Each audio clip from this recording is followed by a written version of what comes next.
여러분 안녕하십니까? NWS 내외방송 뉴스를 시작하겠습니다.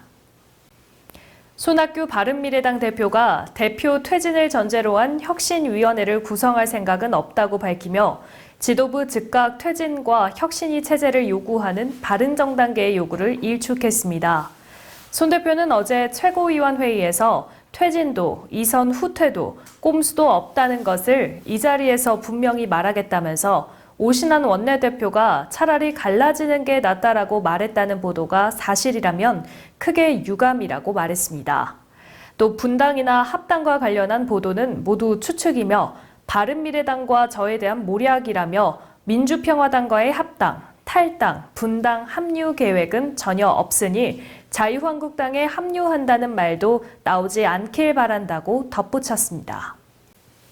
재난과 전쟁 등 국가 위기 상황에서 대응 능력을 점검하는 을지 태극 연습이 5월 27일부터 30일까지 나흘간 전국에서 실시됩니다. 을지 태극 연습은 한미연합 군사연습 중단 방침에 따라 43년 만에 폐지된 을지 프리덤 가디언을 대신해서 만들어진 민관군 합동훈련입니다. 이번 연습은 대형 재난이나 테러 상황을 가정한 국가 위기 대응 연습과 전시 대비 연습으로 나뉘어 진행되며 4천여 개 기관 48만여 명이 참석합니다. 황교안 자유한국당 대표는 조진래 전 의원이 25일 숨진 채 발견된 건과 관련해 문재인 정권은 적폐청산의 그 이름으로 너무나 잔혹하고 비정한 정권이 됐다고 비판했습니다. 황 대표는 자신의 페이스북 글을 통해 조진래 전 국회의원께서 세상을 떠났다. 채용비리 혐의로 검찰의 소환 조사를 받은 뒤 일어난 일이라며 이같이 적었습니다. 이어 수사 압박에 괴로움을 주위에 호소했다고 한다. 가슴이 아프다라고 덧붙였습니다. 황 대표는 그러면서 변창훈 전 검사, 이재수 전 기무사령관 등 검찰 조사 중 숨진 인사 5명의 이름을 나열하고 정말 이래도 되는 것인가 고인의 명복을 빈다고 말했습니다. 문재인 대통령의 국정 지지도가 석 달여 만에 50%를 회복했다는 여론조사 결과가 나왔습니다. 리얼미터가 YTN 의뢰로 지난 20일부터 5일간 전국 유권자 2,520명을 대상으로 조사한 결과 문 대통령의 국정 수행에 대한 긍정평가는 50.0%로 지난주보다 0.6%포인트 올랐습니다. 문 대통령의 지지도가 리얼미터 조사상 50% 선을 회복한 것은 2월 셋째 주 이후 13주 만입니다. 이번 조사는 신뢰 수준 95%에 표본 오차 플러스 마이너스 2.0%포인트로 자세한 조사 개요와 결과는 중앙선거여론조사심사위원회 홈페이지를 참고하면 됩니다. 우리나라 중장년층 10명 중 4명은 노부모와 성인 미혼 자녀를 이중으로 부양하고 있는 것으로 조사됐습니다. 한국보건사회연구원의 중장년층의 가족의 이중부양에 대한 실태조사에 따르면 조사 대상 중장년 1000명 중 39.5%가 25살 이상의 미혼 성인 자녀와 노부모를 함께 부양하고 있었습니다. 미혼 성인 자녀 또는 노부모를 부양하는 단일 부양은 37.8%였고 이들을 부양하지 않는 비부양 비율은 22.7%로 조사됐습니다. 또 월평균 부양 비용이 전체 가계소득에서 차지하는 비율은 17.7%로 중장년층의 이중부양 부담이 큰 것으로 조사됐습니다. 연구팀은 중장년층은 본인 노후 부담과 이중부양으로 경제적 부담이 상당히 높은 세대로 고용 환경이 불안정해지면 노인 빈곤층으로 전락할 가능성이 있다며 은퇴 연령 상향 등 정책적 지원이 필요하다고 조정했습니다. 우리나라 국민의 1인당 전기 사용량이 최근 수년간 꾸준히 늘어나면서 일본, 영국, 독일을 넘어선 것으로 나타났습니다. 한국전력공사에 따르면 지난해 1인당 전기 사용량은 10.2메가와트시로 전년보다 3.3% 증가하면서 역대 최고치를 경신했습니다. 일본은 8메가와트시로 한국의 75.5%에 불과했으며 프랑스는 7.2메가와트시, 독일은 7메가와트시 수준을 보였습니다.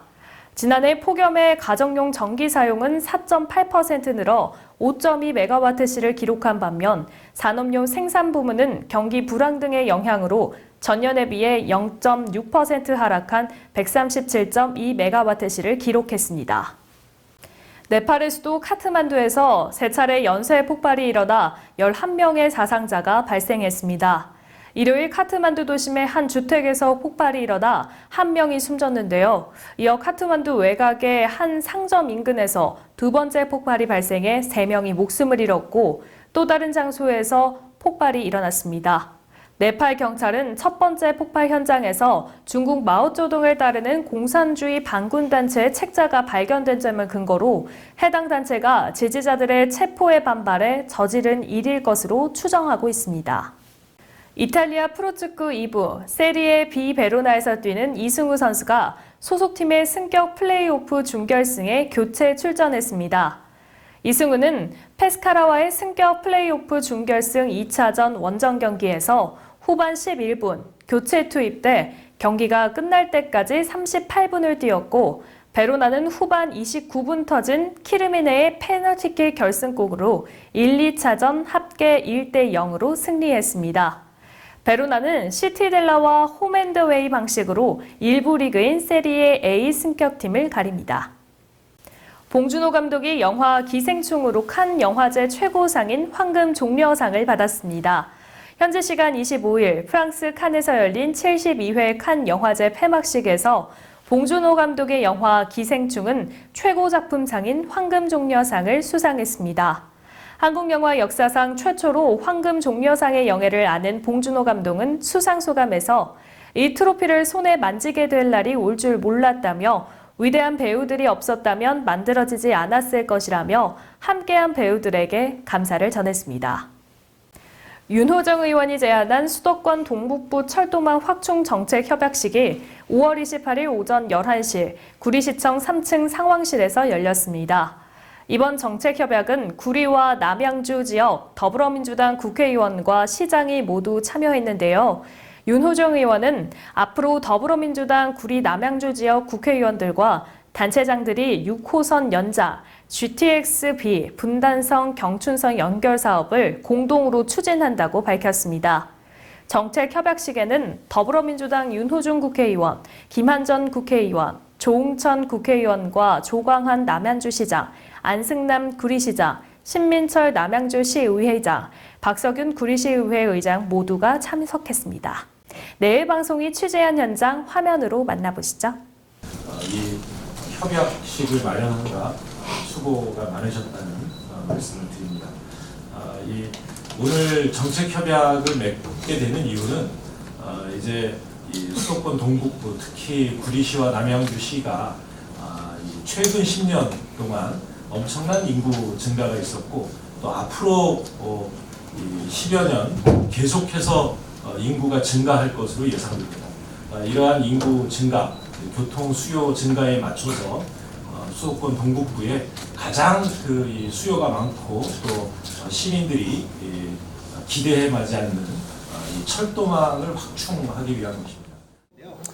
예, 우리 윤호중 의원님께서 우리 6호선 사업의 6호선의 연장 사업이 수도권 동북부 지역 발전에 꼭 기여하고 필요하다는 그 공감대가 형성이 돼서 오늘 이런 뜻깊은 자리를 만들게 됐습니다. 앞으로 아까 말씀드렸던 대로 이 수도권 동북부 지역의 철도망의 촘촘한 확충을 위해서 지속적으로 노력해 나갈 예정입니다. 그것은 GTX-B 노선의 조기 확정과 착공, 그리고 경춘 분당선의 직결 연결, 4호선, 8호선의 연결, 그리고 9호선의 연장 운행, 6호선의 연장 운행이 다 포함된다고 할 수 있겠습니다.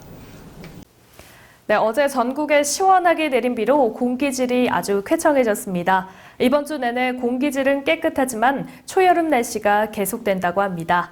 야외 활동 시 주의하셔야겠습니다. 5월의 마지막 뉴스 전해드렸습니다. 시청해주신 여러분 고맙습니다.